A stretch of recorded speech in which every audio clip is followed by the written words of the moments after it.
Welcome to another one-on-one conversation here at OKPreps Media Days. I'm Michael Knight, sitting down now with Heritage Hall senior Melvin Swindle. Melvin, obviously a lot of experience coming back for Heritage Hall this season. And with the way last year ended, I'm sure you guys are motivated to get back to that state championship game. Let's start right there. How much, there's the loss to Lincoln in the semifinals. How much have you guys used that as motivation this offseason? Really, just playing. We're going to play with a lot of feel this year, taking nobody lightly. I wouldn't say we took anybody lightly last year, but, it's just I feel like we're going to come out playing, pissed off because we lost last year, and it should have went that way, but we got a lot to make up.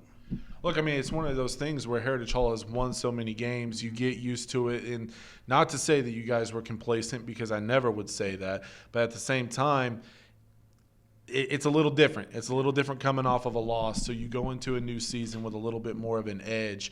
For this group, how exciting is it to have, that many guys coming back that all have that bitter taste in their mouth? And it's very exciting because I know we're all going to come ready to play. We've been talking about it since after the loss. We got honestly, a lot of our guys skipped their spring sports they were playing to get back to football to get ready for the next season.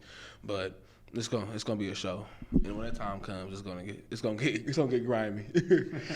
For you, being a part of this Heritage Hall program the last several years and making a big impact on both sides of the ball, just in general, how much fun has it been? Obviously, a lot of winning football, but at the same time, you're also able to add to the legacy of Heritage Hall football, which is, winning championships and being one of the best programs in Oklahoma. It's been a ride. It's been a blessing all around. First, all glory to God. But it's been a hell of a ride. It's been fun. My first 4 years, coming over from a bigger school to a smaller school. But it's been everything I would have wished for. In high school. When you're a kid, you want to win state championships. You want to win games. And for me to be in this situation to do it, it's a blessing. So for you, going into this offseason, obviously one of the top prospects in Oklahoma, offensive lineman, defensive lineman, update us on the recruitment, man. I know you have some offers from all over the country. What's the latest? Is there any school or schools that have been kind of standing out to you the most? I see the Texas Tech lanyard. What about them Red Raiders? Hey, it's just, I just narrowed it down a little bit. You got Iowa State, Texas Tech, Memphis, and Arkansas State. And I narrowed it down because everything that's been going on, really. And I feel like those four I've narrowed it down to it kind of feels like home from being from distance, And I would love to get on campus to get to it and things like that. But that's really. You mentioned, not being able to get on campus. How have you dealt with the recruiting process? Because that's been, obviously you'd like to be, working out and with your team and everything, but the recruitment process has been so interesting during this because you're dealing with something that literally no other other than the current prospects, no other recruiting class has ever had to deal with this before. They're able to go on visits, go to camps, things like that. You're not. How have you handled it as a recruit, trying to figure out where you're going to spend the next 4 years of your life? I'd say it's been off and on. It's like, I get more time to get better and get back into shape and everything. But then it's just like, some schools need to see me, some schools doesn't, because now they're really just basing it off the offers I got, who's actually evaluating me and things like that because they like to see me in person and things like that. So I think that's what it is. You do play both sides of the ball, offensive line, defensive line.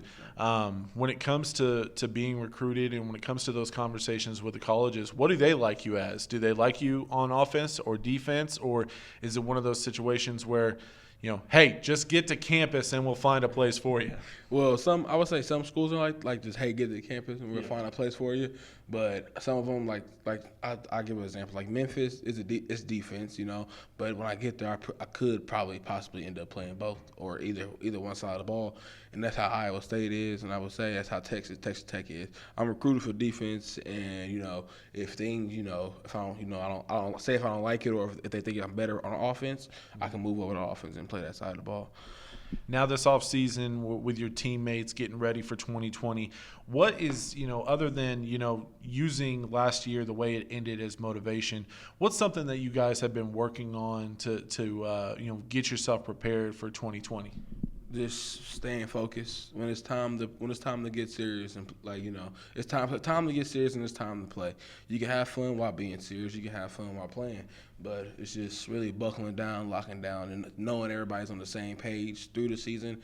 And I feel like for the most part right now everybody's on the same page, because with us coming in, being, seniors, and some of us started all 4 years. I'll use myself as an example. Started all 4 years, so I know what it takes. Not even kinda. I know what it takes to get back there and do what we can do. I know what we're capable of. Like last year when we came up short. Honestly, to me, I feel like I wouldn't say we weren't humble, but we were humble. It's just they came ready to play and they smacked us in the mouth, and we haven't been smacked in the mouth like that.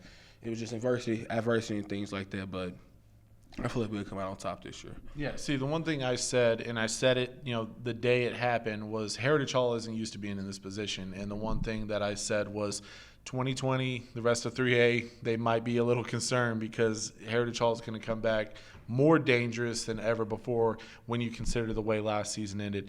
Final question for you. When you look at this year and the schedule that you guys have, some of the teams that you're going to be playing, what's the one team that you can't wait to play? Look, Lincoln's not on the schedule, so you might see them in the playoffs, but what's the one team you can't wait to play and why? Even though you said Lincoln's not in the play, it would be Lincoln Christian, but I would say I guess it has to be Millwood again. That's our rivalry. Actually, I'm sorry. I say Clinton. Clinton or either Clinton or Perkins. Those two teams. Perkins really because they gave it ran for our money, and they're just, those teams try to disrespect us a lot. Because they think we're just rich and don't know how to play football, but that's not the case all the time. But look, you guys have the trophies to back up that you know how to play football, so there's no question about that, man. Melvin, thanks so much for sitting down with me today. Looking forward to seeing what 2020 holds for you, and good luck in your recruitment as well, man. Thank you. I appreciate it. He's Melvin Swindle. I'm Michael Knight, and this has been another one-on-one session here at OKPreps Media Days.